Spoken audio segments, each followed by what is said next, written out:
अब मैं कर लूँ। मेरी आवाज़ एकदम अच्छी आ रही थी।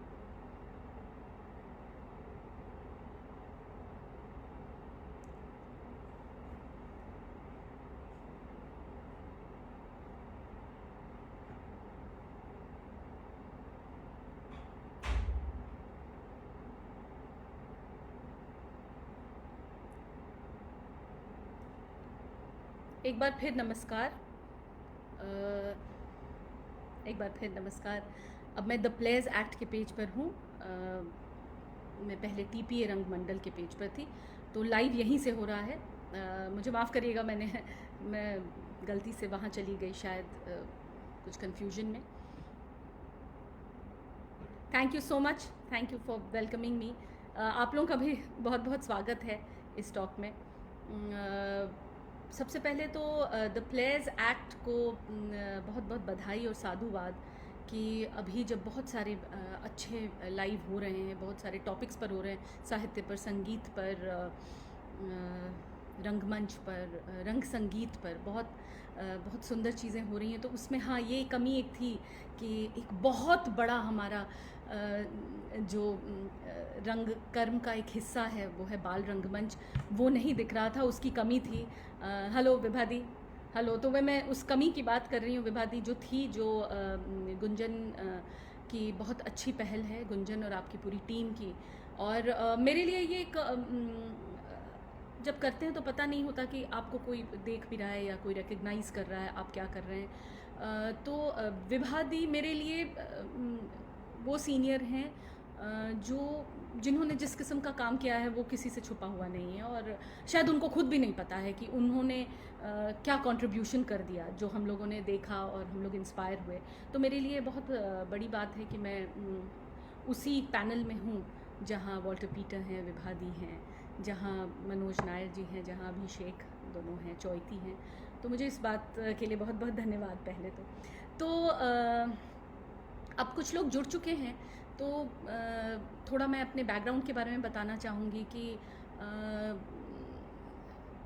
हालांकि बाल रंगमंच करने वाले बहुत लोग हैं, और कर रहे हैं, बहुत शिद्दत से लोग कर रहे हैं, छोटे छोटे शहरों में कर रहे हैं, मुंबई में भी कर रहे हैं, बाल रंगमंच कर रहे हैं। अब कुछ कुछ बड़े जेन्युइनली कर रहे हैं, पढ़े लिखे और एक्सपीरियंस्ड भी हैं, कुछ उसको उसके बारे में बहुत पढ़ा लिखा नहीं लेकिन एक्सपीरियंस्ड हैं। तो दो अलग अलग तरह के लोग होते हैं जो ये काम कर रहे हैं।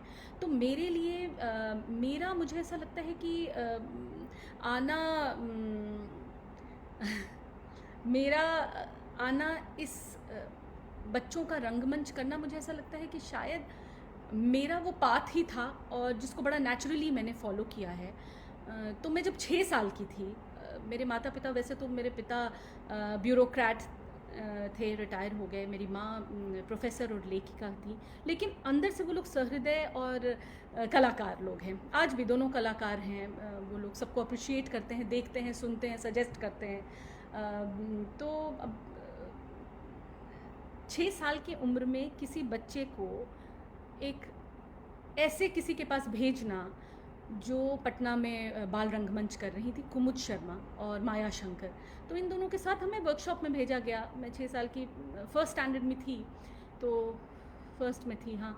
तो मज़ा आता था, अब बड़ा इन्जॉय करती थी। फिर होते होते वो वर्कशॉप कल्मिनेट हो गया एक नाटक में, और वो नाटक, मुझे एहसास नहीं था वो हो क्या रहा है, लेकिन मेरे मेमोरी का वो एक बहुत इम्पॉर्टेंट हिस्सा है। और वो नाटक जिस दिन नदी बोली थी, नाम ही सुनिए कितना सुंदर है, जिस दिन नदी बोली थी, शायद तमिल साहित्य का कोई कहानी है जिसको उन लोगों ने अडेप्ट किया था। वो नाटक एक बहुत बड़ा स्वरूप ले लिया। भारतीय नृत्य कला मंदिर है पटना में, हरि उपल जी जिसके संस्थापक थे, तो वहाँ पर वो शो हुआ।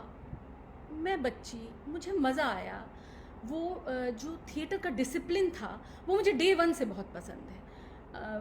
और उस डिसिप्लिन के लिए कोई डंडा मारने की ज़रूरत नहीं है। वो डिसिप्लिन बहुत मीठे तरीके से, और बड़ा ही वो बहुत अच्छा वाला मीठा डिसिप्लिन है। तो वो डिसिप्लिन मुझे बहुत पसंद था, और उसी डिसिप्लिन में रहते रहते रिहर्सल कर लिया होगा, और वो शो हो गया। और वो शो बहुत प्रसिद्ध हुआ कि वो एक नाटक है जिस दिन नदी बोली थी। मतलब उसके बाद मैं एक मुझे लोग पहचानने लगे थे, समझने वाले लोग कि अरे वो जिस दिन।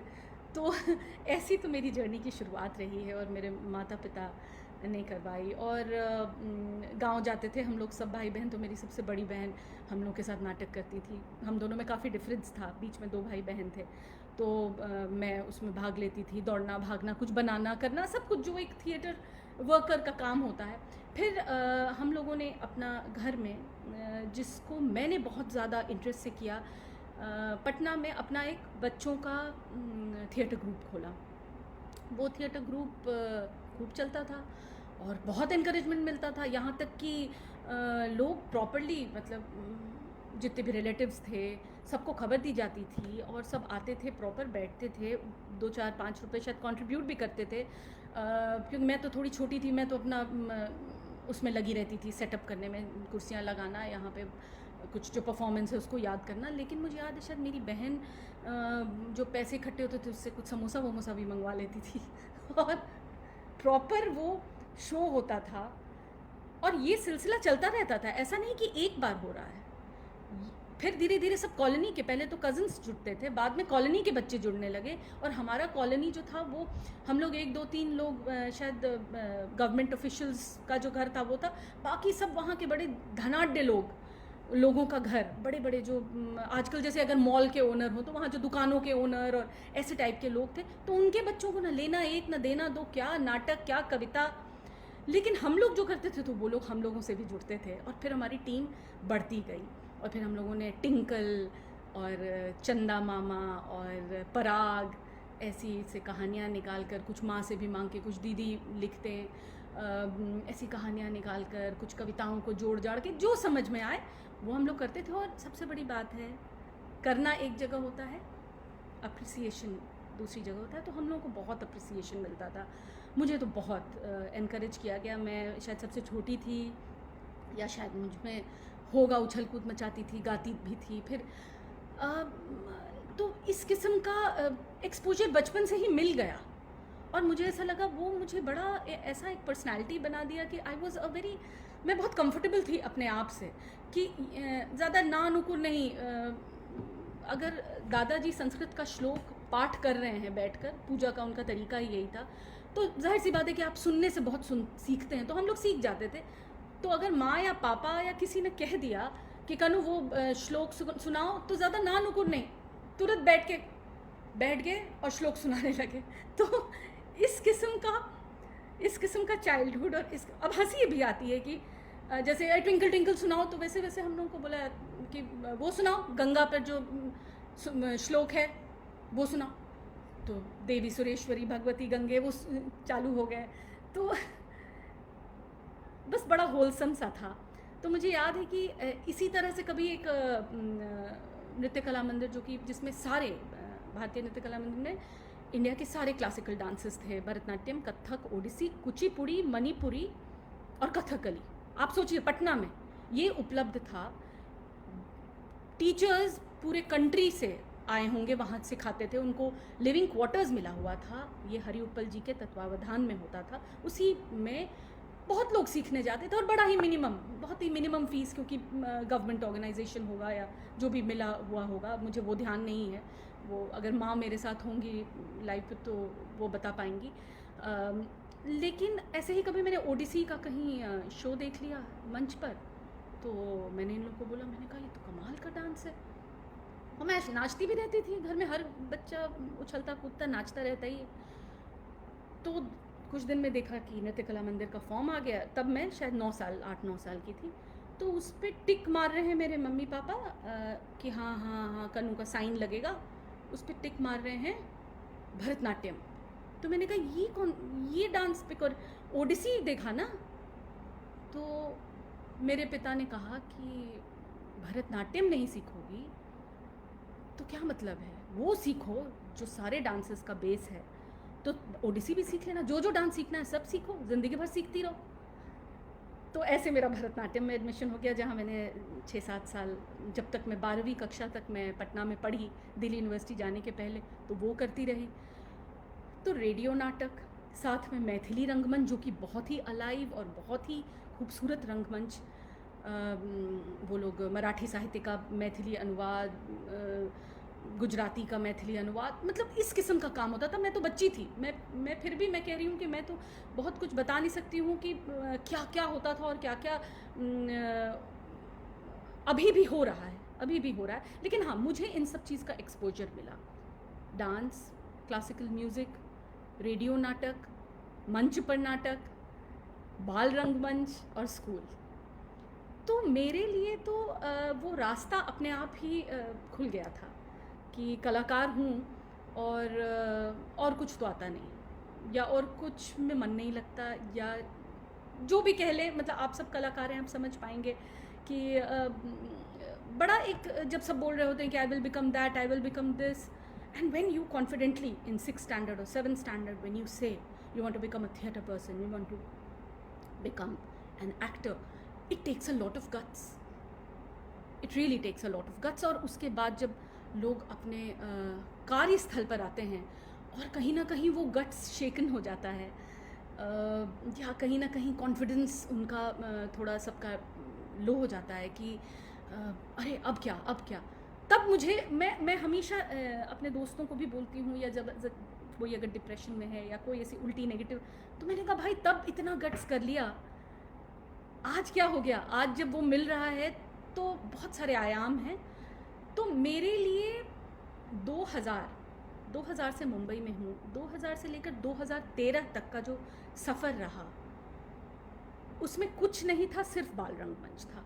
और चूँकि मैं किसी इंस्टीट्यूशन से जुड़ी हुई नहीं थी, क्योंकि दिल्ली जब मैं गई, थोड़ा सा मैं मुंबई ही आ गई। मैं पटना से जब दिल्ली गई तो बहुत सुंदर कॉलेज, बहुत ही अच्छे कॉलेज में गई, कल्चरली बहुत rich college, lady Shri Ram college, जहाँ पर हर किस्म का डिबेटिंग से लेके, एलिक्यूशन से लेके, थिएटर से लेके, म्यूज़िक से लेके सब कुछ होता था, और बहुत सीरियसली होता था। एकेडमिक्स के साथ ये बहुत सीरियसली किया जाता था, और प्रिंसिपल और हेड ऑफ़ द डिपार्टमेंट वगैरह ऐसे बच्चों को बहुत संजीदगी से लेते थे और बहुत एनकरेज करते थे। So again I was very lucky.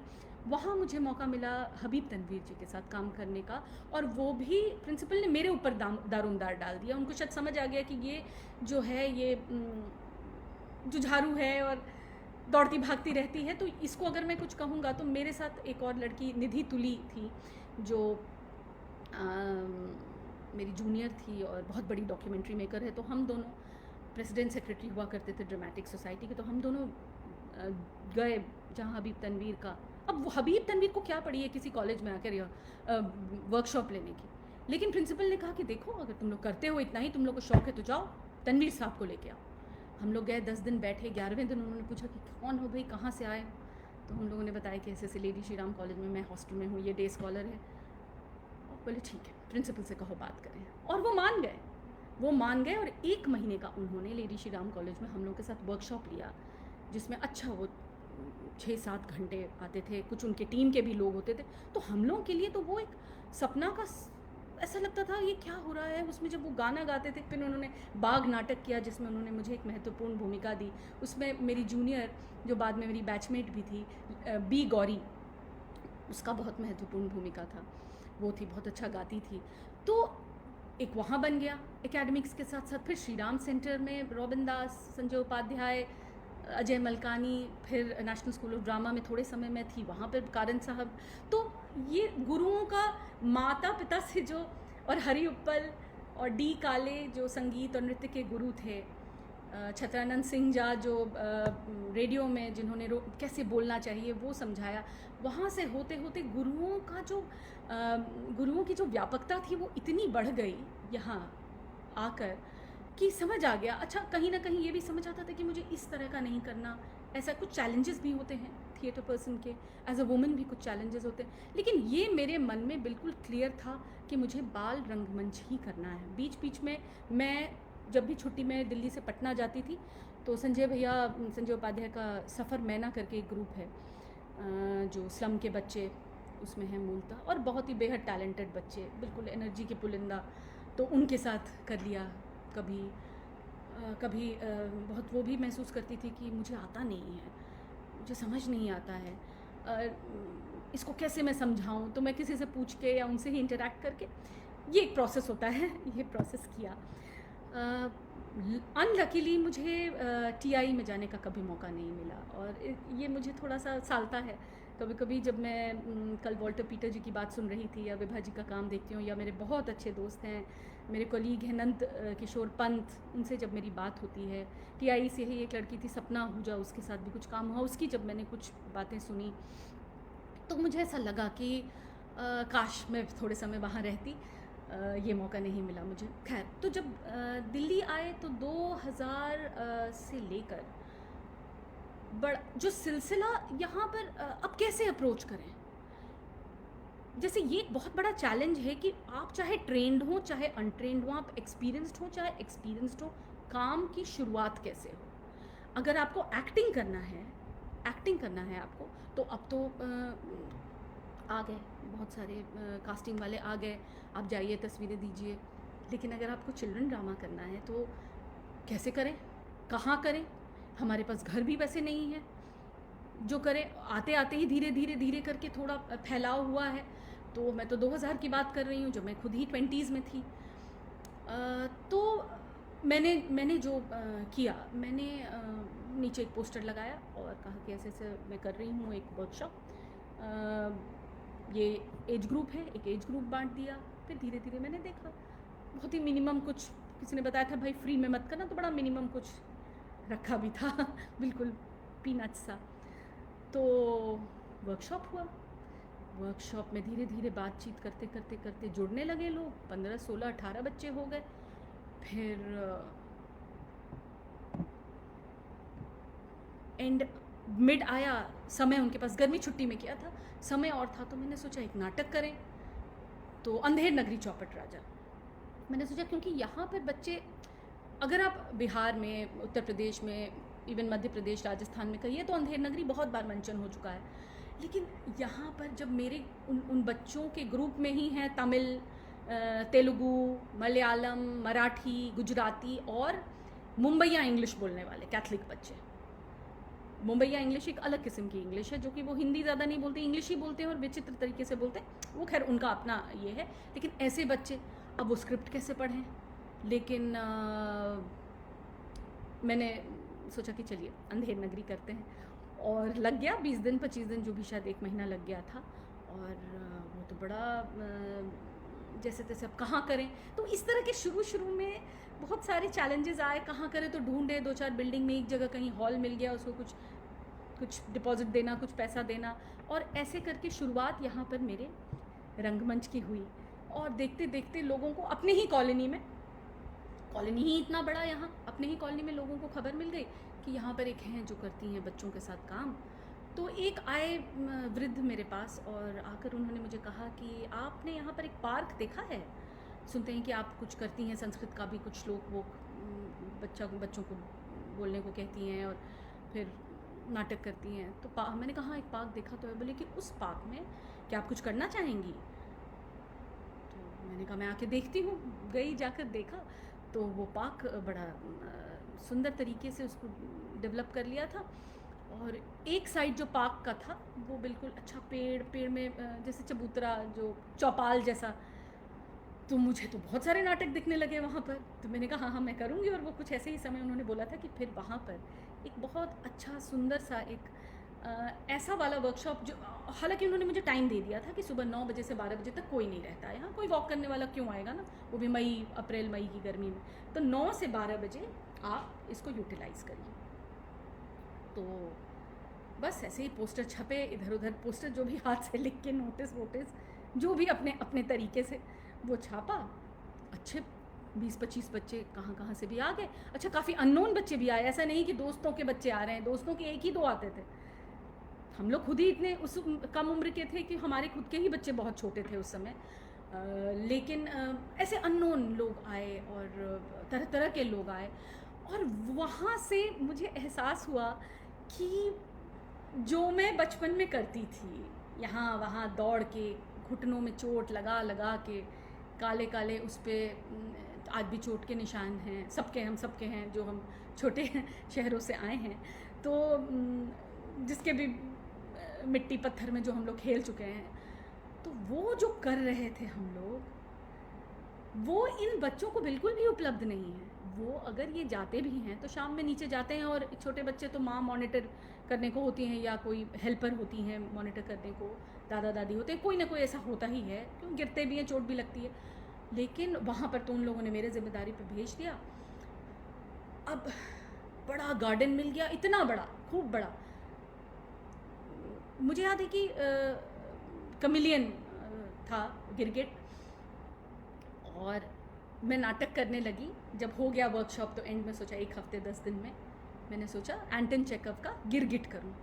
Now what is a गिरगिट? हम लोगों को उस दिन उस गार्डन में एक गिरगिट दिख गया, तो जो बच्चे एक्साइटेड दौड़ दौड़ के उस गिरगिट के पीछे, तो इस तरह का मैं मुंबई में शुरू में ऐसा कर पाई। और मेरे लिए वो बड़ा ऐसे प्रफुल्लित करने वाला था, क्योंकि मैं भी अपने 2 कमरे के घर से बाहर निकल कर वहाँ जाती थी, झोला झपटा लेके, दोनों बच्चों को लेके। मेरी छोटी बच्ची तब प्रैम में घूमने वाली बच्ची थी, तो वो भी वहाँ पड़ी रहे, वो भी देखे कि क्या हो रहा है। तो वो जो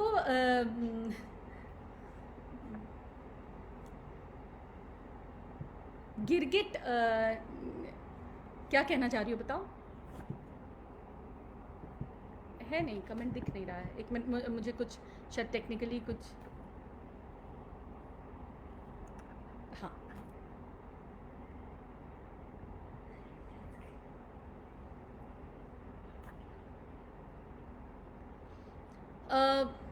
तो ये प्रश्न आया है, शायद मेरी बेटी उस कमरे में देख रही है, तो उसने मुझे बताया कि शायद मैं इग्नोर कर रही हूँ। नहीं, मैं इग्नोर नहीं कर रही हूँ। द प्लेयर्स एक्ट ने पूछा है, आपको क्या लगता है कि बच्चों के लिए आर्ट किस तरह से ज़रूरी है?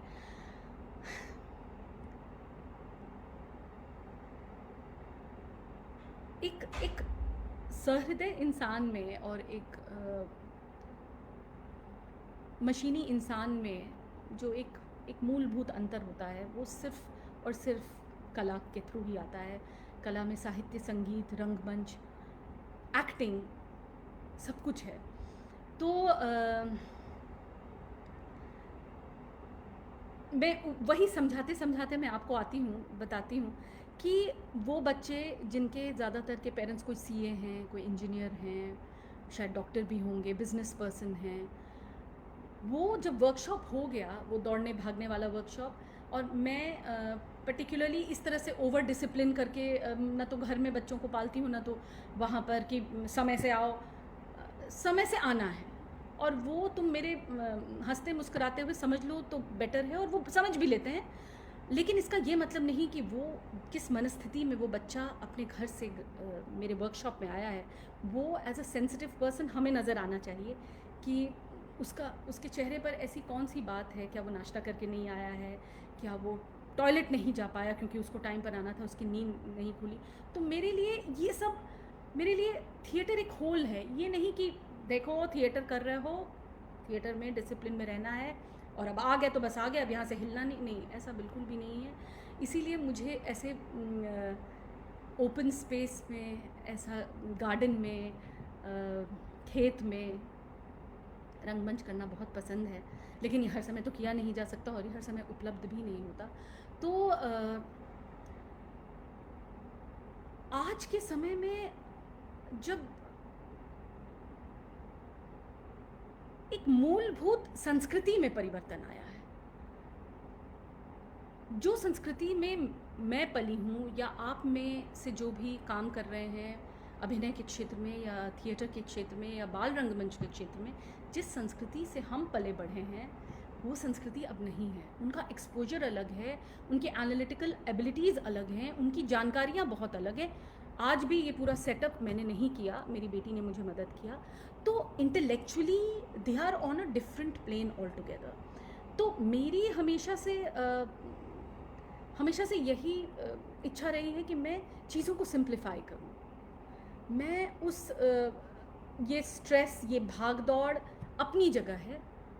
आर्ट सबसे ज़्यादा जो प्रेशर में बच्चे हैं, या कई बार गलती से भी, आई एम श्योर माँ बाप अपने बच्चों का बुरा तो चाहते नहीं हैं, लेकिन गलती से भी जिस किस्म का प्रेशर माँ बाप बच्चों पर डाल देते हैं, उसमें मुझे लगता है कि आर्ट और रंगमंच, खासकर रंगमंच, क्योंकि वो सब कुछ समग्र है, के अलावा और कोई चारा नहीं है। लोग ये भूल कर रहे हैं, लोग ये भूल कर रहे हैं कि अपने आप को, जो आजकल एक नया टर्म चला है बिंज वॉचिंग, कि कोई चीज़ देख रहे हैं, कला की कोई ऐसी चीज़ जिसको बिंज वॉच, नहीं, वो बिंज वॉच मतलब वो आपके अंदर चला गया और आपको आपको कुंद कर गया वो। अब आपको वो सोचने, क्योंकि आपने तो अपना समय का उपयोग किया। ये बहुत ख़तरनाक है अगर बच्चे भी ऐसा कर रहे हैं, और बच्चे तो वही करेंगे, बच्चे उपदेश से तो कुछ सीखते नहीं। उनको आप भाषण दीजिए, वो थोड़ी सुन रहे हैं, वो तो ऊपर से जा रहा है, वो तो जो हो रहा है वही देखकर सीखते हैं। तो ऐसे केस में हाँ, स्कूल्स रंगमंच को लागू कर रहे हैं, थिएटर को लागू कर रहे हैं। अब कितने स्कूल, शायद सीबीएसई स्कूल्स कर रहे हैं। अब मुंबई में तो सबसे बड़ी समस्या ही ये है कि सीबीएसई स्कूल्स ज़्यादा नहीं हैं। हम लोग ढूंढते रह गए, हम लोगों को नहीं मिला। तो अब स्कूल्स बहुत अट्रैक्टिव इंस्टीट्यूशन बन गया है। उसमें अट्रैक्ट करने वाली चीज़ें होती हैं कि हमारे स्कूल में ये भी होता है, हमारे स्कूल में वो भी होता है, क्योंकि फ़ीस मोटा है। तो उसमें रंगमंच एक अट्रैक्ट करने की वस्तु बन गई है, जिससे मुझे सख्त प्रॉब्लम है। क्योंकि ऐसे कई बार मैं भी ऐसी चीज़ों में उलझ चुकी हूँ। कई बार ऐसा हुआ है कि मैं नहीं चाहती हूँ कि मैं जाऊँ और क्यों मैं प्रोसेस पे काम करूँ, अगर वो उस शब्द का मतलब ये है कि भाई तरीका क्या है। कोई चीज़ जब हम कर रहे हैं तो उसकी शुरुआत क्या होती है, मिडिल क्या होती है, तब जाके एंड आता है। तो 2 दिन के कार्यशाला में, 4 दिन के कार्यशाला में, इवन 7 दिन के कार्यशाला में आशा ये रहती है कि नाटक करें हम। तो मैं शुरू में जब मैंने बताया कि 2000 में, तो मुझे तो करना था, तो मैं इसको चैलेंज की तरह लेती थी। मैं बिल्कुल मैं ये सोचती थी कि नमस्ते कन्हैया, नमस्ते। मैं ये सोचती थी कि ये मेरे लिए बहुत चैलेंजिंग काम है और मैं करूँगी, 2 दिन में नाटक करूँगी। और उस समय तो छोटी थी, ऐसा कोई असिस्ट करने वाला भी नहीं होता था। तो मैं पागलों के जैसे 2 दिन में नाटक करती थी। अब वो जो 2 दिन में अगर कोई व्यक्ति नाटक करता है या 4 दिन में नाटक करता है, तो खुद में तो जो प्रेशर है वो है ही। आप सोचिए उन बच्चों पर कितना प्रेशर डालते हैं। और 2 दिन में मान लीजिए 10 किरदार हों, 12 किरदार हों, तो फिर भी आप कुछ कर सकते हैं कि भाई कट टू कट आप उस पर काम कर रहे हैं। लेकिन मैं ऐसा भी काम में लपेटी जा चुकी हूँ या उलझाई जा चुकी हूँ जिसमें 150 बच्चे थे, 200 बच्चे थे, एक जगह 250 बच्चे थे, इस किस्म का काम। तो ये एक तरह से ये तो बिज़नेस है, ये रंगमंच नहीं है। और अगर लोग ऐसा कर रहे हैं और हम में से कोई भी अब इस तरह के काम में हमें साथ देना भी नहीं चाहिए। ये तो मतलब ये मेरा संदेश है एक्चुअली लोगों को। लेकिन शायद रंगमंच को लोग समझते ही यही हैं, यही समझते हैं कि रंगमंच, बाल रंगमंच, चिल्ड्रन थिएटर मतलब बच्चों को रटा रटा कर आप नाटक करा दीजिए। मेरे हिसाब से वो बिल्कुल नहीं है। और मेरे हिसाब से जो टूल्स हैं, मान लीजिए कल वॉल्टर पीटर जी ने भी मेंशन किया, जैसे मान लीजिए 25 टूल्स हैं, उसको हम 100 टूल में तब्दील कर सकते हैं। एक में से दूसरी चीज़ें, दूसरी में से तीसरी चीज़ें, according to child's age group, moments need, circumstance, हम उसके हिसाब से उस टूल को तब्दील कर सकते हैं। कई बार बच्चे ही हैं, बच्चों का अटेंशन स्पैन कम होता है, तो आपको पता होना चाहिए कि हम किस तरह से, है ना, हम किस तरह से उस चीज़ को हैंडल करेंगे। तो ऐसे केस में मुझे एक जगह जहाँ मुझे बहुत अच्छा लगा काम करना और जहाँ से मैंने काफ़ी कुछ सीखा भी, वो है पृथ्वी थिएटर का जो समर वर्कशॉप होता था। तो सुनती थी कि संजना कपूर करती हैं, वो समय संजना का था और वो करती थी। तो ऐसे ही मैं मिलने चली गई उनसे। और मुझे याद है कि माँ मेरी हैं, माँ मेरी सुन रही हैं और कह रही हैं हमारे सफ़र मैना को मत छोड़ना, हाँ और तुम हो यहाँ, ऐसा लिखा है तुमने। तो माँ ने मुझे मेंशन किया था कि संजना कपूर से मेरी मुलाकात हुई कभी, वो बहुत मुझे सुलझी हुई और बहुत सेंसिटिव लगी, तुम को समझेगी, वो तुमको मिलना चाहिए। तो मिली पृथ्वी। हम लोगों के लिए नए नए आए हैं, तो ऐसा लगता था कि वहाँ अलग अलग किस्म के आर्टिस्टिक लोग, कुछ समझ नहीं आता था हो क्या रहा है। फिर मैं गई, संजना जी के पास गई और उनको मैंने बताया कि मैं कुछ ऐसा करना चाहती हूँ जिसमें प्रोसेस पर ध्यान दिया जाए और प्रोसेस ओरिएंटेड काम हो।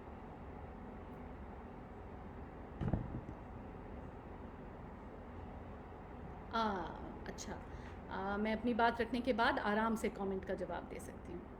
ठीक है, ठीक है जी।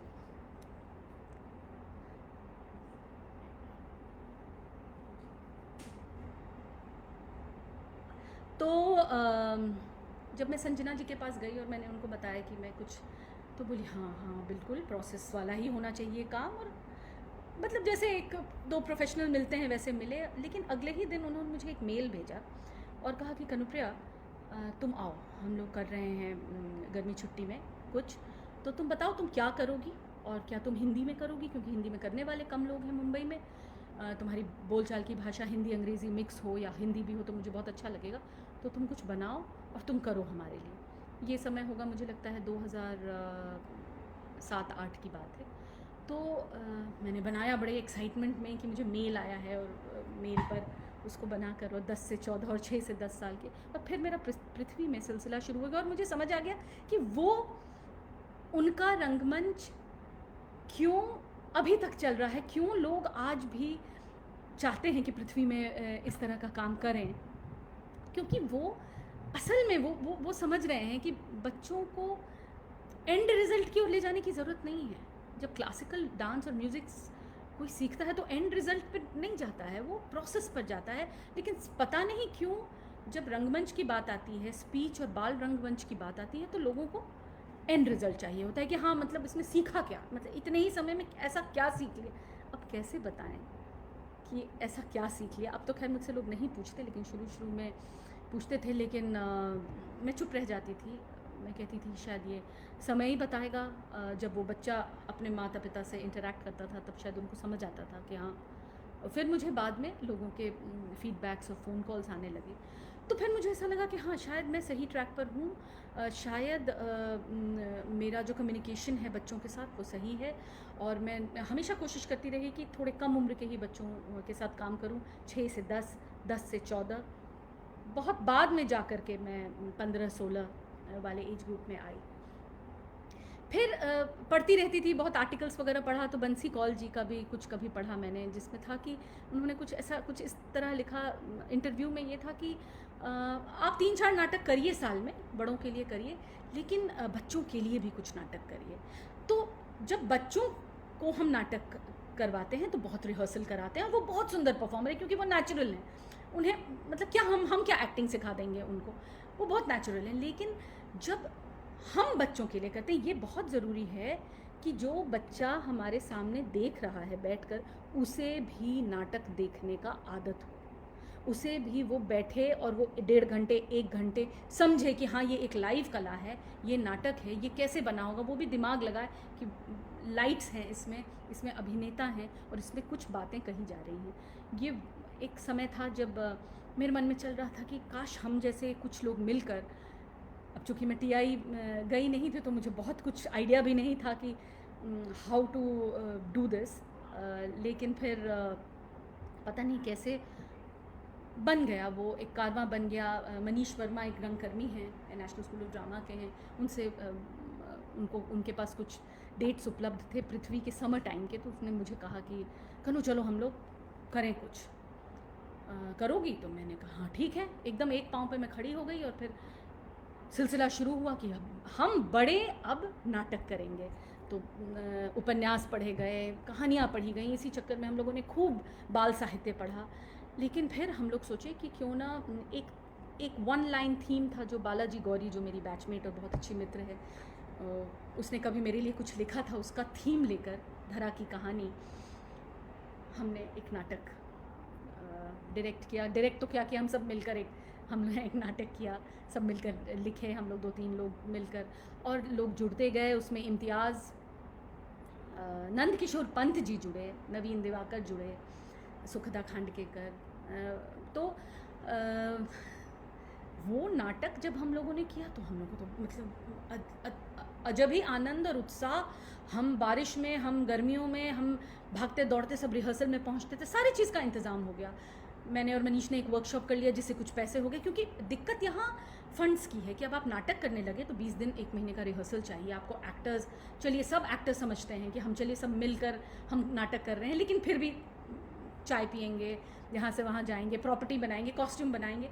तो उसका कैसे कैसे करके हम लोगों ने इंतज़ाम भी कर लिया, और उस नाटक का फिर, और सारे लाइक माइंडेड लोग मिल गए, सब प्यारे लोग मिल गए जो समझ पाए थे। जहाँ कहीं कहीं भटकाव भी आता था रिहर्सल में, तो मैं थी उसके लिए। मैंने कहा बच्चों के लिए तुम लोग अपना बचपना मत खो, प्लीज़ मत खो।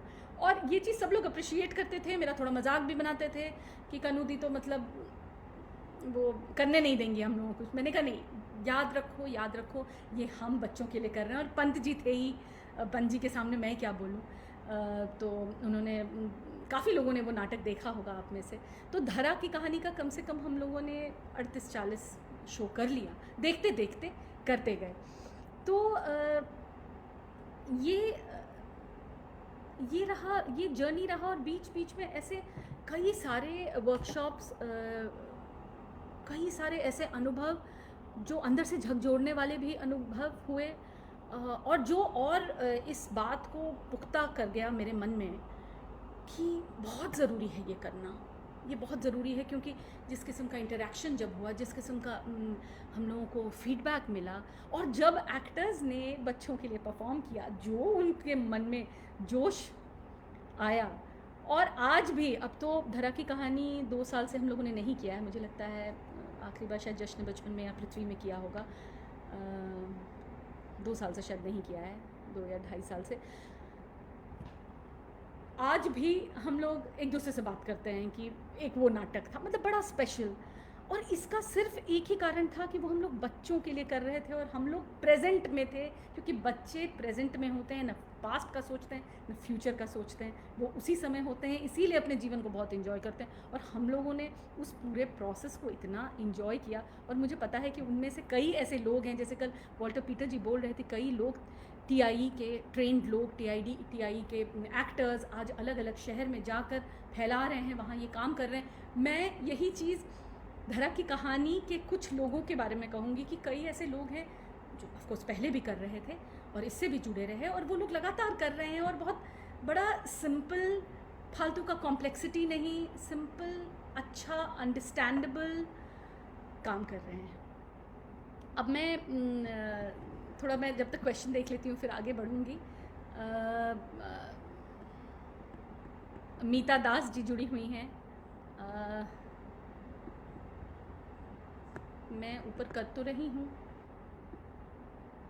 हाँ। आभा श्रीवास्तव जी हैं, मीता दास, हेलो मीता जी। निधि तुमसे मैं जुड़ी हुई हूँ, और फेसबुक पर तुमसे कभी सामने भी रूबरू हो तो बहुत अच्छा हो। कैलाश कुमार मिश्रा जी हैं। कुंदन, आपने लिखा है, मैम आपको क्या लगता है स्कूल में बच्चों के साथ थिएटर वर्कशॉप जो भारतवर्ष में हो रहा है वो काफ़ी है, या आपके इस पर कुछ अलग राय हैं, और आपका कोई सुझाव? नहीं, स्कूल में कम से कम, वैसे तो मैं अपने बच्चों के स्कूल के रंगमंच से जुड़ी हुई हूँ, और कहीं ना कहीं मैं तो ऐसा, क्योंकि वो नया ही स्कूल था, अब हो गया 15-18 साल का, लेकिन उस समय, अब मेरी बेटी ही 19 साल की हो गई, तो उस समय तो वो 2-3 साल ही पुराना था। तो हम लोग गए थे, मैं और मेरे हस्बैंड, और जाकर हम लोगों ने कहा था कि थोड़ा अधूरा है आपका स्कूल और इस तरह का कुछ करना होगा। तो बोले आप लोग आइए, आप लोग कुछ करिए। तो मैं उनके साथ पहले तो ऐसे ही जाकर कर लेती थी एज अ पेरेंट, लेकिन बाद में उसको उन लोगों ने बहुत सीरियसली लिया और एक प्रॉपर 2 से 3 महीने का वर्कशॉप का एक पैटर्न बनाया जिसमें कई लोग जुड़े। मैं तो थी ही, मेरे साथ ये जुड़े, विनोद आकर कर चुके हैं, इम्तियाज़ आकर कर चुके हैं, ऋषिकेश शर्मा कर चुके हैं। तो ये लोग सब, हम लोग साथ में मिल कर वहाँ काफ़ी अच्छा काम। और सिर्फ स्कूल में तो करने से नहीं होगा, क्योंकि स्कूल मुझे ऐसे कहते हुए अच्छा नहीं लग रहा है, लेकिन स्कूल कहीं ना कहीं बहुत एक, जैसा मैंने बोला, एक अट्रैक्टिव स्पेस बनाने की कोशिश में है। ऐसा नहीं है कि सारे स्कूल, शायद में मुंबई थोड़ा ज़्यादा कमर्शियल है, लेकिन वो पैसे का खेल हो जाता है। ऐसे जगह रंगमंच का कोई मतलब नहीं है। लेकिन मैं ये भी नहीं कहूँगी कि कुछ स्कूल्स नहीं हैं ऐसे, कुछ ऐसे स्कूल्स हैं जो ओल्ड टाइमर स्कूल हैं जो या तो उसको खारिज कर देंगे कि इसकी ज़रूरत ही नहीं है, वो स्कूल के टीचर हैं, वो संभाल लेंगी, वो कर देंगी, एक नाटक डायरेक्ट कर लेंगी। या फिर अगर वो इंटेंसली इस बात को समझेंगे तो बहुत अच्छे से समझते हैं। और मतलब बड़ा ही मिक्स्ड ये है। शाइस्ता अंजुम जी हैं, नमस्ते। नमस्ते मैम। मनोज जी, सही बात आपने कहा है कि अधिकतर अभिभावक वर्कशॉप के बाद मंच पर अपने बच्चों को मुख्य किरदार में देखना चाहते हैं, ये नहीं देखते कि 15 दिन में। हाँ मनोज जी, आप हैं यहाँ तो आपको ध्यान होगा। पहली बार जब मैं भारत भवन में वर्कशॉप में गई थी तब आपसे मुलाकात नहीं हुई थी। दूसरी बार जब मैं गई थी तो आप बहुत सुंदर सा एक वर्कशॉप कर रहे थे, आपका शायद 7 दिन का था, मेरा 3 या 4 दिन का था। और मुझ पर भयंकर प्रेशर था कि कुछ करिए, कुछ लाइए मंच पर।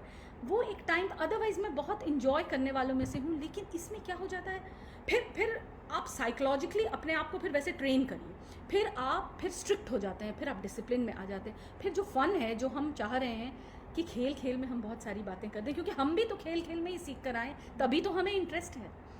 तो वो जो फिर एक आम स्कूल और एक थिएटर फैसिलिटेटर में फ़र्क नहीं रह जाएगा। तो इसी एग्ज़ाम्पल से मुझे एक याद आया, एक स्कूल है जिसमें डच बच्चे आते हैं स्टूडेंट एक्सचेंज प्रोग्राम में, अच्छे लंबे तड़ंगे 16-17 साल के यंग अडल्ट हुए, वो बच्चे यंग अडल्ट हुए, लेकिन बचपना तो होता ही है। तो वो डच बच्चे और इंडियन बच्चों को मिलाकर हम लोगों को इसी तरह से 2 दिन में कुछ करना था, क्योंकि 8 दिन के लिए आए थे। 2 दिन रंगमंच को दिया गया, मुझे बुलाया गया, तो मैं और इम्तियाज़ दोनों गए साथ में। इम्तियाज़ का जिक्र मैंने पहले भी किया है, वो हमारे साथ नाटक भी करते हैं, NSD के पास आउट हैं। तो वो हम दोनों ने कथा सीताराम की शुरू की। हाँ, बीच में थोड़ा डिस्ट्रैक्शन आया। कथा सीताराम की हमने सोचा कि करें, और अब डच बच्चे कैसे कराएं, तो उसको हम लोगों ने अंग्रेज़ी में लिखा। फिर हम लोगों ने उसमें वैरायटी ये ढूंढी कि कुछ डच में बोलेंगे, कुछ अंग्रेज़ी में बोलेंगे, कुछ हिंदी में बोलेंगे। और at the end of it definitely अब टीनेज बच्चे थे, एक बेसिक एटीट्यूड होता है उनका कि वो थोड़े सिनिकल होते हैं, थोड़े आपको कैजुअली ले लेते हैं कि हाँ ठीक है, कोई आई है, अपना कुछ करा रही हैं, ऐसे वाला। लेकिन डच बच्चों में मैंने ये देखा कि वो इस पूरे प्रोसेस को, हमारे बच्चे तो खैर हैं ही, वो तो एनर्जेटिक हैं ही, लेकिन डच बच्चे थोड़ा जब समझे, 2-4 घंटे जब बीता, तब मैंने उन लोगों की आंखों में वो इनोसेंस देखा। और जब मैंने उन लोगों को, क्योंकि प्रिंसिपल ने मुझे पहले कहा था कि बच्चों को थोड़ा इन्वॉल्व कर दीजिएगा, कुछ कुछ बोलने को दे दीजिएगा, तो एक नरेशन सा जैसा कुछ मैंने बना लिया। अब वो टूल्स तो ढूंढना पड़ेगा ना उनको ग्रिप में लाने के लिए, तो सबको 1-1, 2-2 लाइनें दे दी। विश्वास नहीं करेंगे आप, उन लाइनों को, कोई दुर्वासा है तो कोई दशरथ है तो कोई रावण है, उन लाइनों को जो सीरियसली इन लोगों ने पढ़ा है, कॉरिडोर में 1-1, 2-2 लाइन लगातार स्क्रिप्ट हाथ में ले पढ़ना। एक बच्चा उसमें से आया मेरे पास और बोला कि ma'am, can I speak this line in Hindi? मैंने कहा you can, please write in Roman but I will speak in Hindi. फिर मैंने हिंदी में आखिर का उसको एंड जो 4 लाइन है उसको मैंने हिंदी में लिख दिया, और उसने बोला। और वो जो इनिशियल सिनिसिज्म था, इनिशियल कि ये क्या हो रहा है, च्युइंगम चबाते हुए कि चलो च्युइंगम छोड़, फेंक कर आओ, चलो च्युइंगम फेंक दिया, फिर भी ढीला ढालापन, वो इनिशियल सिनिसिज्म सिर्फ और सिर्फ रंगमंच के कारण ही, बाल रंगमंच में इतनी ताकत है, उसके सिंप्लिसिटी में, उसके इनोसेंस में। वो जो कविताएं हम लोग करते हैं, या फिर कुछ ऐसा, कोई मेरा हिम है, कोई श्लोक है, जो मैं, कोई भी भाषा आप बोलते हो, आप वो बोलिए, आप बोल लेते हो, आपको बस क्लैरिटी से सुनना है और आप बोल लेते हो।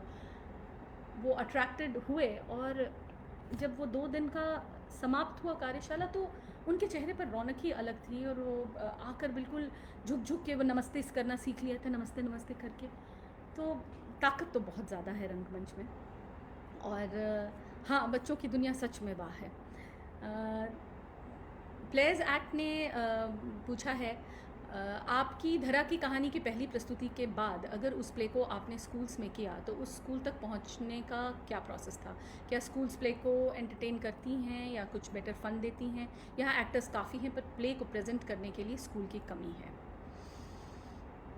हाँ, ये एक बहुत चैलेंजिंग काम था। ये मनीष और मेरे लिए, हम दोनों के लिए। लेकिन हम लोगों ने सोच लिया था, क्योंकि हम लोगों को इतना अच्छा उससे फीडबैक पृथ्वी से ही मिल गया, कि हम लोगों ने कहा कि ये नाटक तो करने लायक है, क्योंकि बात भी हम लोग एनवायरनमेंट पर कर रहे थे, बहुत ही रेलिवेंट बात कर रहे थे। तो हम लोग, हाँ, हम लोग जाते थे, हम लोगों स्कूल के पास जाते थे। स्कूल के पास फ़ंड की कमी होती थी, डेफिनेटली फ़ंड की सबके पास कमी ही होती है, लेकिन हम बहुत कम में कर भी नहीं सकते हैं ना, कि कैसे ले जाएं अपने एक्टर को। कम से कम आप, बहुत एडजस्ट करते हैं हम सब एक दूसरे के साथ, लेकिन कितना, आखिर कोई एक लिमिट तो होती है ना। दाल रोटी का तो प्रश्न होता ही है, तो बहुत आसान नहीं होता था। लेकिन फिर वही बात कि ऐसे प्रिंसिपल, ऐसे इंस्टीट्यूशन के हेड जो जिनमें ऑलरेडी वो सेंसिटाइज्ड हैं, उनको बहुत समझाने की ज़रूरत नहीं, जिसे बहुत ज़्यादा समझाने की ज़रूरत पड़ जाए ना, आप समझिए कि वो आपको आपके स्कूल में नहीं करने देंगे। जैसे मैं आपको सच बताऊं, मुझे बड़ा प्यारा है मेरे बच्चों का स्कूल। मेरे लिए मेरे बच्चों का वैल्यू सिस्टम बहुत अच्छा है उस स्कूल में भी रहने के कारण।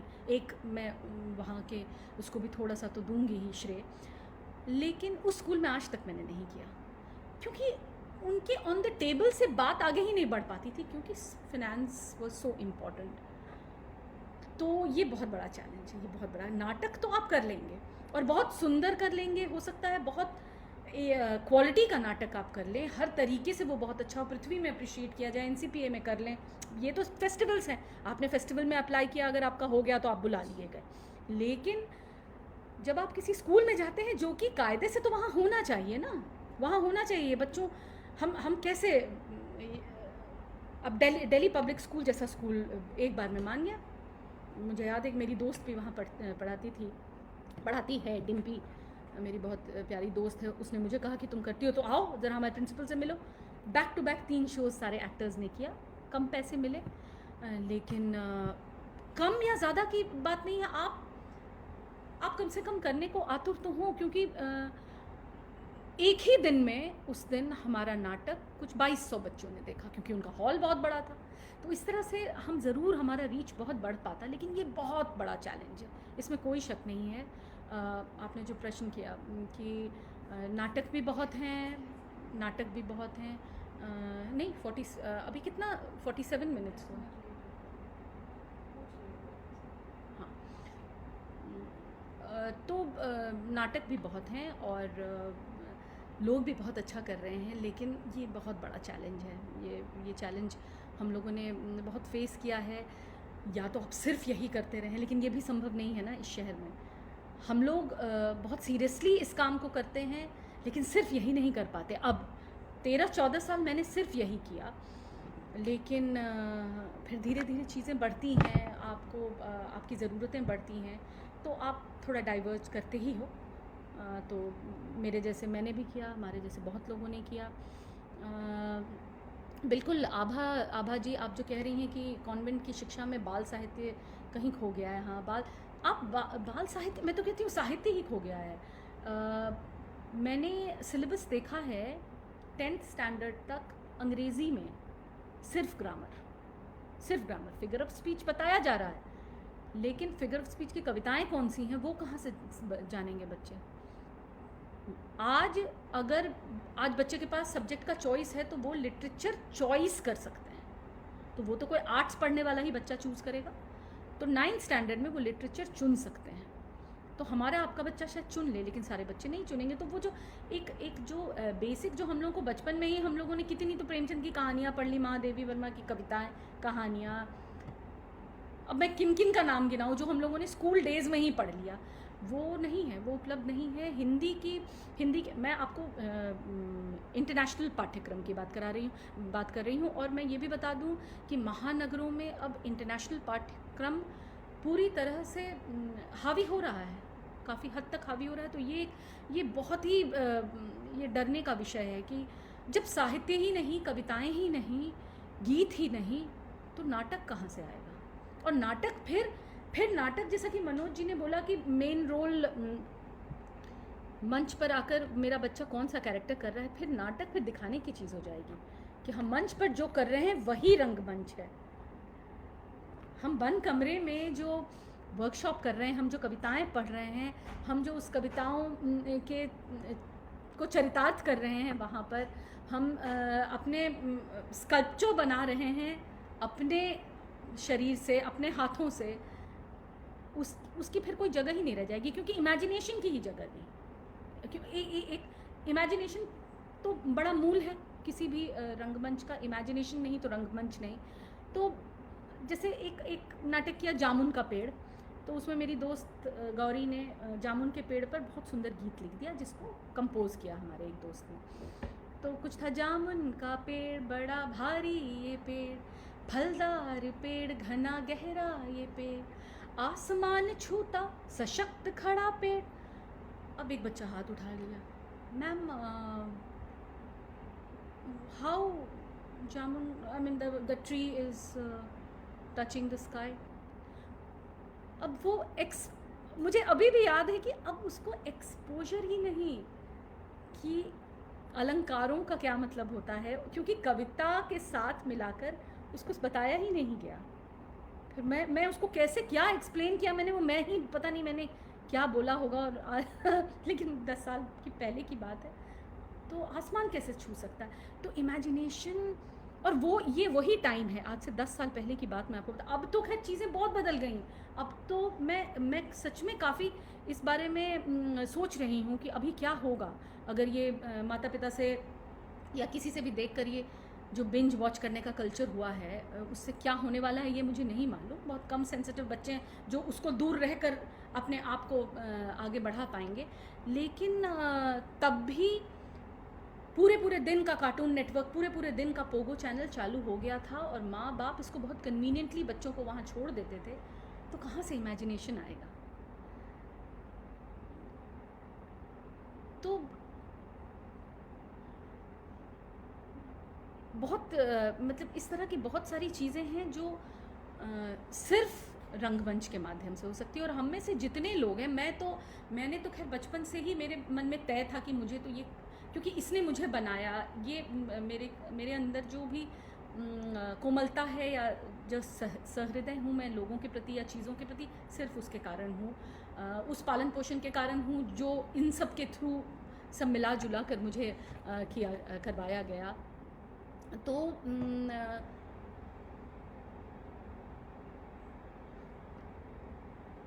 प्लेयर्स एक्ट ने बोला है ज़्यादा स्कूल्स अपने कैंपस में प्ले करवाने के लिए इंटरेस्टेड नहीं होते या उसके लिए फ़ंड खर्च नहीं। बिल्कुल सही कह रहे हैं आप, बिल्कुल सही कह रहे हैं कि वो नहीं होते। और वही मैं कह रही हूँ, जो स्कूल होंगे उसको आपको बहुत कन्विंस करने की ज़रूरत ही नहीं पड़ेगी, क्योंकि वो जो प्रिंसिपल है उन्होंने बचपन से ये सब देखा है और उनको लिए ज़रूरी है। जहाँ आप कन्विंस कर रहे हैं, मतलब फिर वो आपसे हैगलिंग कर रहे हैं, वो पैसों की बात कर रहे हैं, इस तरह की चीज़ें होती हैं। बिल्कुल आप बिल्कुल सही कह रहे हैं, और ये बहुत बड़ा चैलेंज है। हालांकि जबकि अब तो स्कूलों में ड्रामा टीचर हैं, अलग से ड्रामा टीचर हैं, फिर भी रानी सुमिता जी कह रही हैं कि आज जब मासूमियत खोती जा रही है बच्चों में। जी मैं, हाँ, शायद कहीं ना कहीं जो मैं सिंप्लिसिटी की बात कर रही हूँ रानी जी, मैं यही कहना चाह रही हूँ कि we all have to learn to be simple.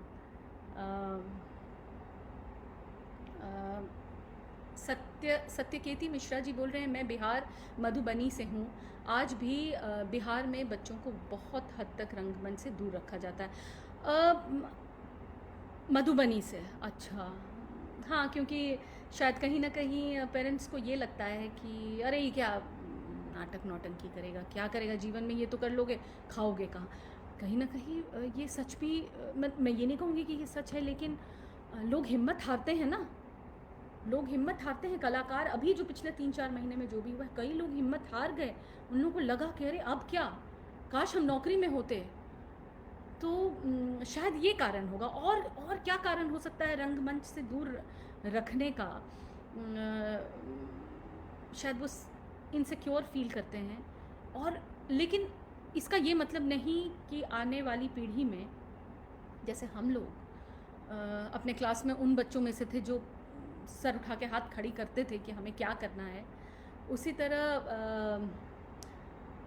आने वाली पीढ़ी में भी ऐसे बहुत बच्चे होंगे, और उनका शायद तरीका कुछ अलग हो हम लोगों से, लेकिन ज़रूर होंगे जो रंगमंच को आगे बढ़ाएंगे। अब बहुत कुछ बदल गया है। जी जी शाइस्ता जी, बहुत कुछ बदल गया है। Abhishek Dev Narayan, hello Abhishek ji, I will be listening to you in a few days. तो उन्होंने लिखा है, नमस्ते Kanupriya ji, it's great listening to you. A question, can theatre help children manage the conflict between their childhood and growing expectations from parents, school etcetera? Yes, I feel yes, it should be able to manage, Abhishek ji, because कई लोगों का ये कहना होता है कि कुछ मुद्दे पर बच्चों से नाटक कराओ। मैं नहीं मानती, मैं बिल्कुल नहीं मानती। सब, हर परिवार, हर घर, हर पालन पोषण में कुछ त्रुटियां होती हैं, कोई परफेक्ट होता। हमारा जनरेशन परफेक्ट है नहीं, हमारे से ऊपर वाला भी परफेक्ट नहीं था। अब मैं जो हूँ, मैं एक माँ हूँ, तो बिल्कुल मुझे ऐसा लगता है कि the conflicts that they are going through, we know of many people who listen to their parents and they've fulfilled their expectations. ऐसे लिस्ट ऑफ सक्सेसफुल लोग हैं, और तो ऐसे कई लोग हैं जो भी हैं जिनके बारे में हम नहीं जानते हैं, but they are doing extremely well, they are very satisfied with what they are doing. But ऐसे कई ऐसे लोग हैं जिन्होंने एक्सपेक्टेशन पूरा किया उस कॉन्फ्लिक्ट में होकर, और फिर धन्यवाद कहा कि अब मैं जा रहा हूँ कुछ और करने, या जा रही हूँ कुछ और करने, अब मैंने वो कर दिया, अब मैं अपने दिल की सुनूंगी। ऐसे सच में बहुत कम ही लोग होते हैं जो शुरू में ही दिल की सुन पाएँ। लेकिन ये जो I always feel, because when we are doing workshops, it's a very one-to-one thing, and we have a lot of conversation. I don't play a role of a psychologist in my workshop.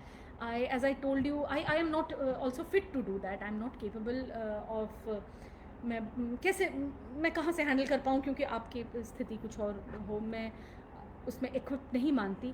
लेकिन मैं इतना ज़रूर जानती हूँ कि a good interaction between the facilitator and the children, and between the children, it can completely burn all the bridges.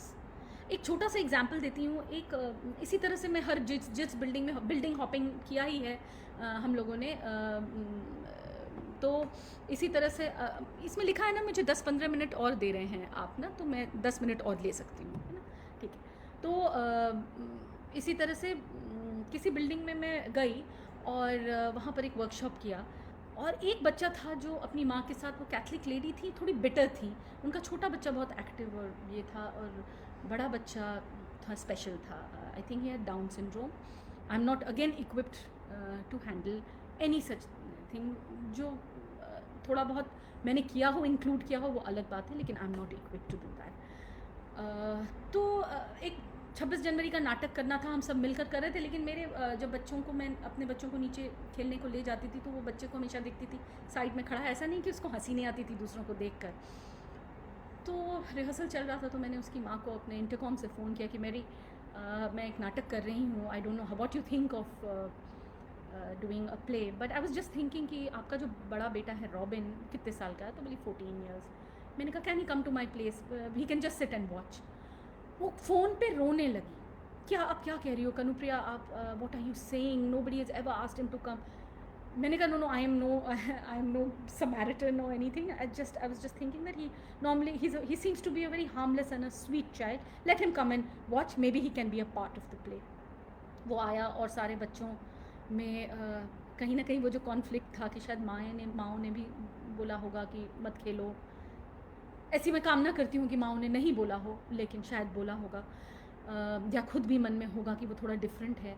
तो उस दिन सब थोड़े स्टिफ रहे। अगले दिन से मैंने कहा Robin is a part of the play. वो बोल नहीं पाता था, लेकिन उसको रिदम का सेंस बहुत था। तो जब भी गाना हो तो वो जैसे तो बिल्कुल रिदम सही पे सर मारा, तो वो बिल्कुल जल कर गया। तो मैंने सबसे पूछा, मैंने कहा Robin is a part of the play, anybody has a problem? No, we don't have a problem. And will you believe it, अगले दिन अभिषेक, अगले दिन शाम में या 1-2 दिन बाद से मैंने देखा robin was playing with all those children. And मुझे उसकी माँ ने दिखाया कि सारे बच्चे हाई फाइव दे रहे थे, ये रॉबिन, कुछ बात हो, और सब हाई फाइव दे रहे थे। एंड देन वो शामिल हो गया उस ग्रुप में, उस बिल्डिंग के ग्रुप के बच्चों में। और आज भी मेरे वो सारे बच्चे लंबे तड़ंगे हो गए हैं 6 फुट के, और मुझे हेलो आंटी रोड वोड पे मिलते हैं, कोई इंजीनियर हो गया, कोई कुछ हो गया, कोई शायद इस करियर में भी है कुछ लोग, and they are all friends. Robin of course is not being able to do, वो तो कुछ हाथ से ही कुछ किया होगा, शायद ज्वेलरी वगैरह बनाता है. तो दिस इज़ मतलब एक कहीं ना कहीं ब्रेक थ्रू था, मैं इसको ब्रेक थ्रू ही कहूँगी. अभिषेक जी, प्लेयर्स एक्ट ने एक प्रश्न किया है, नए रंगकर्मियों का रुझान चिल्ड्रन थिएटर की तरफ किस तरह से बढ़े ताकि ज़्यादा से ज़्यादा लोग बच्चों के साथ काम करें. हाँ मतलब कई लोगों का ये मानना है, कई बहुत अच्छे अभिनेता, बहुत अच्छे हम लोगों के दोस्त, कि बाप रे कैसे क्या बड़ा सरदर्द है. तो वो without being judgmental, I think वो it's a matter of perception. तो सरदर्द उनका अपने बच्चों को भी हैंडल करने में होता होगा, मुझे पता नहीं. लेकिन या this is not just an option. Actually I would players act में आपको ये बोलना चाहूँगी कि it's not an option, it's something that should completely come from your own. मैं तो अगर आप सच में, आपको सच में आपको लगता है कि आप उस थॉट को समझ गए हैं कि जो एक टिपिकल, मैं कैसे समझाऊं कि जो एक भाषणबाजी होती है रंगमंच में कि भाई ऐसे होता है, समझ नहीं रहे हो, चलो डिसिप्लिन नहीं. ये भाषणबाजी नहीं हो सकता है बाल रंगमंच में, वो खेल खेल में ही होता. आप उसे क्या सिखाएंगे? आप ऐसा कौन सा क्या सिखा देंगे? वो तो वो मस्ती मस्ती में आप उसमें से ही कुछ कर लें, हंसते गाते कुछ सीख लें, तो वो बहुत, मुझे ऐसा लगता है कि दिल की बात है. आपको सच में करने का मन है तो करिए.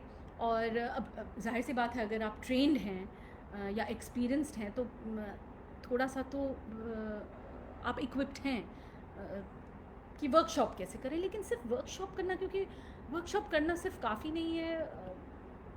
मुझे ऐसा लगता है कि बच्चों के साथ शेयरिंग की ज़रूरत है, और वो हर लेवल पर. जैसे बाल रंगमंच सिर्फ ये नहीं होगा कि आप कहीं एसी कमरे में बैठकर किसी स्कूल में कर रहे हैं. हर किस्म के बच्चे आपके जीवन में आएंगे और आपको हर तरह के अपॉर्चुनिटीज़ मिलेंगे. क्या आप इसके लिए सक्षम हैं तो बिल्कुल आप आइए, और वो पैशन होना चाहिए कि हाँ मुझे अच्छा लग रहा है, क्योंकि मुझे बहुत आनंद आता है, आज भी आता है. और मैं लकी थी कि मेरी 2 बेटियां थीं, तो मेरी दोनों बेटियां मेरे साथ जाती थीं, तो मुझे बहुत अच्छा लगता था कि एक पन दो का जो है. मेरी दोनों बेटियां भी हैं, और मेरी बेटियां सिर्फ ऐसा नहीं था कि पृथ्वी में साथ जाती थी या स्कूल्स में या किसी ऐसी कमरे में साथ जाती थी. कंस्ट्रक्शन साइट में एक बार मैंने किया जहाँ 250 बच्चे थे, फर्स्ट टाइम स्कूल गोअर चिल्ड्रन, 5000 मजदूर के बच्चे, उसमें भी मेरे बच्चे गए और उनके साथ जुड़े, उनके साथ किया.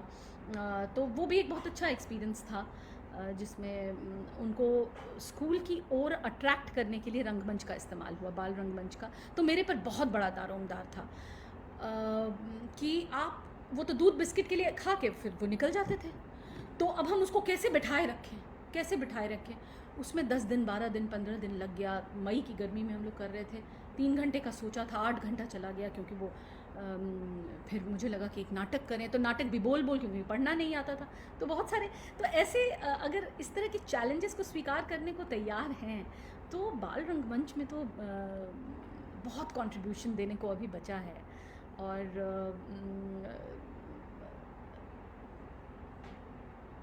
मुंबई में डेफिनेटली अब हमारे ऊपर कोई ऐसा सर पे छत्र छाया तो है नहीं, ऐसा कुछ भी नहीं, कोई इंस्टीट्यूशन नहीं है.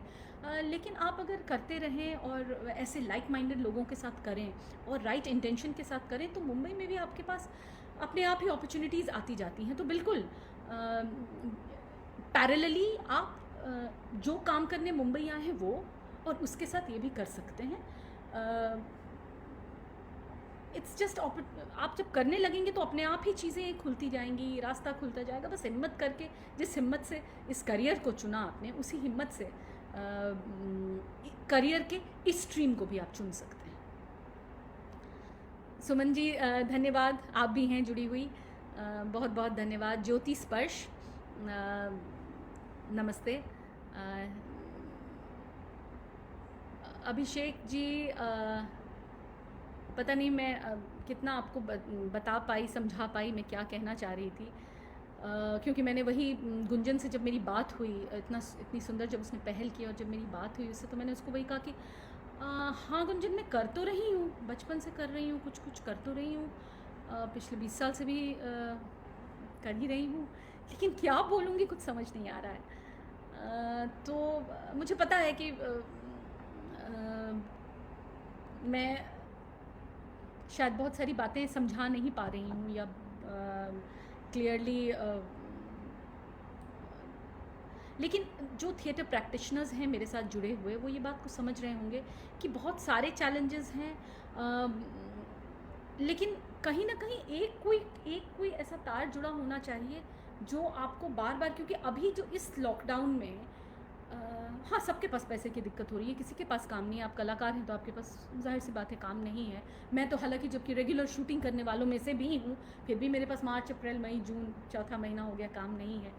तो जब मैं मेरी खिड़की से बाहर समुद्र का एक पार्ट दिखता है मलाड की तरफ और खेत दिखते हैं, तो मेरे मन की एक बहुत अदम्य इच्छा है कि मैं, जैसे मैं मिट्टी पे दौड़ दौड़ के मैंने रंगमंच किया है और यहाँ पर मैंने कोशिश की पाक वाक में करने की, वैसे मैं एक छोटा सा कुछ एक खेत लूँ, ज़मीन लूँ, जहाँ पर बच्चे आएँ, तरह तरह के अलग अलग प्रिविलेज सोसाइटी से आना चाहें तो वो आएँ, जिनके पास कुछ नहीं है वो बिल्कुल आएँ, मैं कोशिश करूँगी सब आएँ और हम वहाँ पर करें। और ये मेरी कैसे बोलूँ कि कितने वर्ष की योजना है, वो बोलना मैं नहीं चाहती, क्योंकि पता नहीं आगे क्या होने वाला है, कब काम शुरू होगा, लेकिन ये मेरी आगे की योजना है। और मैं ऐसा चाहती हूँ कि मैं जब एक कोई वो समय आए जब मैं आप लोगों से लाइव हूँ, तो मैं उस वहाँ बैठ कर लाइव हूँ और बताऊँ कि हाँ इस तरह का कुछ जो मैंने सोचा था वो मैं कर रही हूँ। क्योंकि अभी बहुत बड़ा चैलेंज है कि कंक्रीट और प्लास्टिक और मेटालिक कंज्यूमरिज्म दुनिया से निकलकर हम निकले पहले, तब तो इनको निकालें। अब न्यू एज जो हमारी उम्र की जो पेरेंटिंग है, हम खुद ही बहुत कंफ्यूज्ड पेरेंटिंग वाले हैं ना, हम खुद, मतलब एज अ पेरेंट हम खुद ही, मैं ये नहीं कहूँगी कि हम खुद ही भी, हम we are just trying to figure out things, we are just trying to just find our own intention कि क्या जो चल रहा है वो सही चल रहा है ना, जो कर रहे हैं वो सही कर रहे हैं ना। ये एक इनर वॉइस आते रहना चाहिए। और तो इसका अंत मैं इसी से करूँगी कि एक अंत में इससे कहूँगी कि एक कविता है जो आज मैंने पढ़ी, मेरे पास कलेक्शन में था, तो मैं वो पढ़ के कि ये है बच्चों का आलम, ये अगर हम क्या जज करें, हम होते कौन हैं जो बच्चों को हम बहुत सिखा पाएँ और जज करें। हम बस उनके साथ खेल खेल में, मस्ती में अपना कुछ स्किल शेयर कर सकते हैं, कुछ इमोशन शेयर कर सकते हैं। तो बहुत ही सुंदर इंग्लिश में कविता है। I asked the zebra, are you black with white stripes or white with black stripes? And the zebra asked me, are you good with bad habits, or are you bad with good habits? Are you noisy with quiet times, or are you quiet with noisy times? Are you happy with some sad days, or are you sad with some happy days? Are you neat with some sloppy ways, or are you sloppy with some neat ways? And on and on and on and on he went. I'll never ask a zebra about stripes again. यही है बच्चों की दुनिया कि आप उनसे क्या क्या पूछेंगे, उनका तो इतना कमाल का संसार है, बस उसमें हम लोगों को जुड़ना है और शेयरिंग करनी है। कुछ लोगों के और कमेंट्स आए हैं। उषा जी धन्यवाद। आप भी जुड़ी हैं। और हाँ कुंदन, हाँ ये मनोकामना पूरी होगी तो हम सब मिलकर वहाँ कुछ ना कुछ करते रहेंगे लगातार, और करना ज़रूरी है। यही इस जो ये जो समय है ना, इस समय मेरे ख्याल से हम सब ने शायद कहीं ना कहीं जो गांव से यहाँ आ गए हैं वो सोच रहे हैं गांव वापस जाएं, वहाँ कुछ करें। मुझे ऐसा लग रहा है कि मैं बिहार में करूँ कुछ, मध्य प्रदेश में कुछ करूँ, दोनों जगह थोड़ा थोड़े अपने एस्टैब्लिशमेंट हैं। फिर लगता है क्यों यहीं पे भी, तो ये भी तो हमारा 20 साल से तो यही हमारा घर है। भले यहाँ जब हम थोड़े इंटीरियर में जाएंगे तो भाषा की दिक्कत हो सकती है, लेकिन ऐसी कोई दिक्कत नहीं होगी। जब डच बच्चे हिंदी में बोल गए यहाँ, तो क्या मराठी भाषी बच्चे हिंदी में नहीं बोलेंगे? बोलेंगे।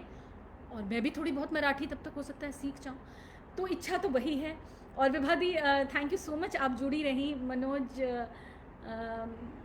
जी, हाँ ये विश जल्दी पूरी हो। आप तो ऐसी जगह काम कर रहे हैं जहाँ आप शुरू से ही ऐसी ही जगह काम कर रहे हैं, मिट्टी से जुड़े हुए हैं सच में, लिटरली। और विभा दी, थैंक यू मुझे इनकरेज करने के लिए। You have always been extremely encouraging, और आपकी तो छाया मेरे साथ रहती ही है। इरा, विभा जी की बेटी, मेरे जो धरा की कहानी जो मैंने नाम लिया उसमें उसका महत्वपूर्ण योगदान है। बहुत प्यारी बच्ची है, वो है तो बड़ी लेकिन छोटी सी बच्ची बनती है। शाइस्ता जी, थैंक यू सो मच, मेरा ये सपना पूरा हो। अगर आप सब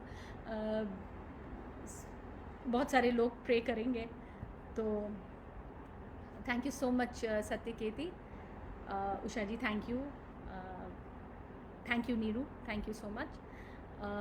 रानी सुमिता जी ने कहा है आईसीएसई करिकुलम में 10th में साहित्य पढ़ाते हैं, पर हिंदी साहित्य भी ठीक ठाक है, मुख्यतः शिक्षकों पर निर्भर करती है साहित्य की शिक्षा। बिल्कुल बिल्कुल, इंटरेस्ट ख़त्म कर दें अगर शिक्षक को इंटरेस्ट नहीं है। रंगमंच बच्चों में एक स्वाभाविक विकास देता है आज की भागम भाग भरी दुनिया में। जी, पटना में किलकारी संस्था भी बच्चों के लिए इस दिशा में काफ़ी काम कर रही है। आपको सुनकर बहुत बहुत धन्यवाद रानी जी। सुमिता जी, किलकारी तो खैर जो संस्था है वो तो जग जाहिर है, पूरा देश देखता है उसका काम। मुझे मौका नहीं मिला। मैं जब पिछली बार पटना में जब करने गई तो एक अनाथ आश्रम में मैंने काम किया, वो एक अलग ही अनुभव था बच्चियों के अनाथ आश्रम में। अब अगली बार जब जाऊँ तो ज़रूर किलकारी में काम करूँगी। इस बार जब घर में बैठी थी तो बहुत बहुत चीज़ें लिस्ट में, हम सब के लिस्ट में बहुत कुछ आया, और अपने शहर में जाकर काम करना मेरे लिस्ट में टॉप 3 में है, तो ये बिल्कुल करूँगी। और आशा है मैं जो बात कहना चाह रही हूँ कि जिस शिद्दत से आपने चुना ये करना, उसी शिद्दत से करते रहिए। शंका मत आने दीजिए, क्योंकि कम ही लोग होते हैं जिनका इस ओर ख्याल जाता है। और गांधी जी कहते ही थे कि आप शुरू तो करिए, फिर लोग अपने आप ही वो कारवां बढ़ता ही जाएगा। ऐसा अनुभव मेरा खुद भी हुआ है। ऐसे लोग जो बहुत क्रिटिकली मुझे ऐसे करके देखते थे कि वाइफ्स भेज देती थी बच्चों को, हस्बैंड नहीं चाहते थे, लेकिन बाद में जब कर रहे हैं तो हस्बैंड ही आकर के ज़्यादा खुश हो रहे हैं, और हस्बैंड उसके स्पीच पर और घर में एक्स्ट्रा वर्क कराकर वापस ला रहे हैं। तो जो खुद आईटी के इंजीनियर हैं या जहाँ के भी हैं, मतलब इस तरह के लोग, तो ये जादू है, ये जादू है थिएटर का, ये जादू है बाल रंगमंच का। तो मुझे लगता है लगभग 1 घंटा से ऊपर हो चुका है, तो मुझे बहुत अच्छा लगा। मैं डरी हुई थी और नर्वस थी, और जो भी मैंने बोला थोड़ा सा भी उसका थोड़ा अंश भी अगर आप तक पहुंचा तो ये मेरे लिए बहुत बड़ी बात है। Thank you so much all of you for being here. बहुत बहुत धन्यवाद।